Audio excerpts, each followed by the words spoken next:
أقول يا زلمي والله نيالك، أقسم بالله نيالك.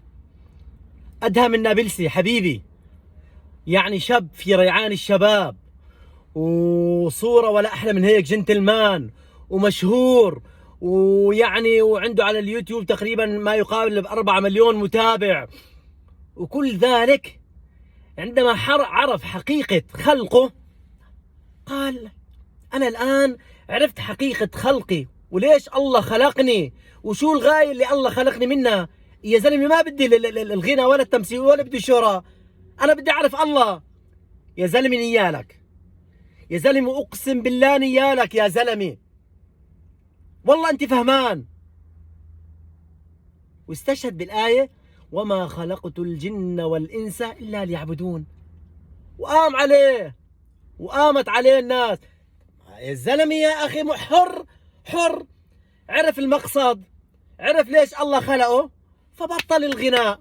أدهم النابلسي يا حبايبي طلع على برنامج مشهور جدا جدا، ويعني تحصل على المراتب النهائية في التصفيات، وصار من المعروفين المشاهير، صوته حلو. ايوه، وكان يغني اغاني هشك بشك وكذا، يعني اغاني وتاب الى الله. طلعوا عليه المطربين وكذا: ليش تبت؟ لك ليش تركت؟ مين قال لك؟ لك يا اخي ما انتم عم تقولوا انه الواحد حر، والان هو وقف عن هذا الشيء وتاب الى الله. اقول لك يا ادهم النابلسي، يا اردني، يا رائع، يا وحش، اشد على ايدك واقول لك مبروك، الف مبروك، الله يرضى عليك وييسر لك امرك ويعطيك. وقال صلى الله عليه وسلم: اسمع، من ترك شيئا لله عوضه خيرا منه. يترك الشهرة والماني لله، والله ما يعطيه،